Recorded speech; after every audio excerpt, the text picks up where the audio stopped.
Notre prochaine invité va sûrement intéresser les amateurs de jardinage. L'arrivée du printemps est souvent synonyme de plantation, de taille ou de rafraîchissement pour que l'été puisse nous offrir de beaux massifs ou un potager fourni. Nous avons souhaité ce soir pouvoir vous transmettre tous les beaux conseils et astuces de la direction de l'aménagement urbain pour que vous ayez la main verte. Bonsoir Aurélie Varito.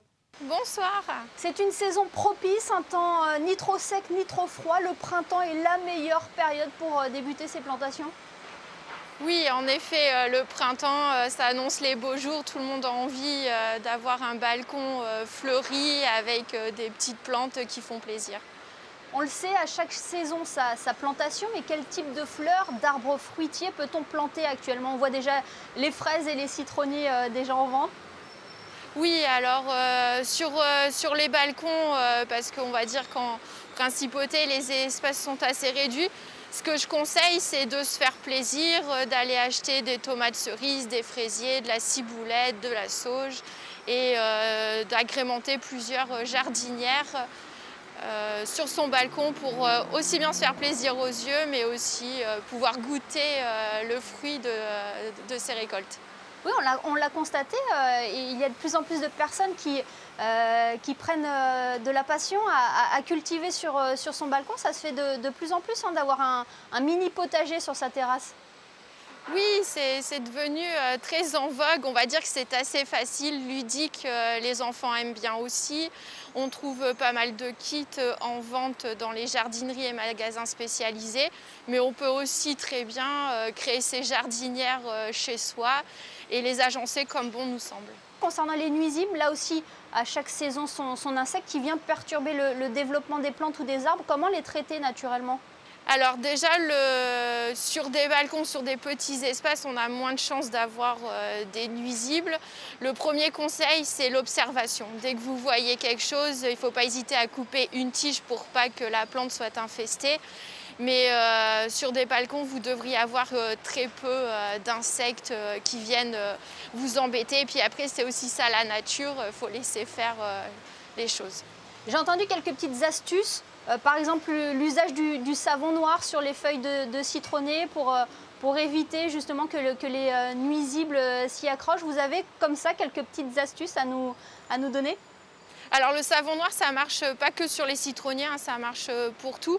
Ce qui fait que les insectes puissent, comme ça glisse, ne vont pas pouvoir adhérer au feuillage, aux branches. Ensuite, il y a des personnes qui utilisent du marc de café. On va dire que c'est un petit peu comme les recettes de cuisine, chacun a sa petite recette particulière. Moi, comme je vous ai dit, moi je préconise déjà l'observation. Et puis si vraiment on voit une attaque, ne pas hésiter de bassiner, c'est-à-dire de passer un coup d'eau sur le feuillage. Oui, on a vu aussi certains dispositifs mis en place dans les jardins de Monaco pour éviter l'invasion des chenilles processionnaires. Oui, en effet, on met plusieurs pièges pour tous les nuisibles que l'on connaît, que ce soit le frelon ou là les chenilles processionnaires. On installe juste avant que la phase des chenilles descende pour aller dans le sol, on installe des anneaux. Donc comme ça, quand il y a la traînée de chenilles qui suivent le tronc pour aller s'enfouir dans le sol, elles sont piégées par ces anneaux et nous ensuite on récolte les anneaux une fois que les processions sont passées. Ce qui évite d'avoir les processions au sol. Et l'ADO a initié aussi des parcours pour renouer avec la nature et mieux comprendre aussi le rôle des fleurs dans l'écosystème. Vous avez constaté ces derniers mois un engouement particulier pour cela et qui vous incite par exemple à développer d'autres manifestations? Oui, depuis, on va dire, au moins l'année dernière, ça s'est accentué avec le confinement. On a de plus en plus de demandes. D'ailleurs, l'année dernière, à l'automne, nous avons créé les ateliers Vie ma vie. Il y en a eu 2 à la Roseraie puis au Jardin Saint-Martin. On a eu beaucoup de demandes. On a été obligé de refuser des personnes. Les conditions sanitaires actuelles ne nous permettent pas de réitérer cette action, mais il était prévu de faire un week-end au jardin en avril, mais on l'a repoussé au mois d'octobre. Et on aura un week-end au jardin à Monaco où on invitera les familles et tous ceux qui veulent participer à différents ateliers dans différents endroits de la principauté.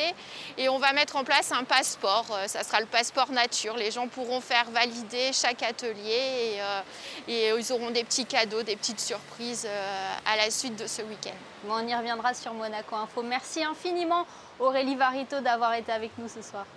Merci beaucoup, bon week-end Pascal.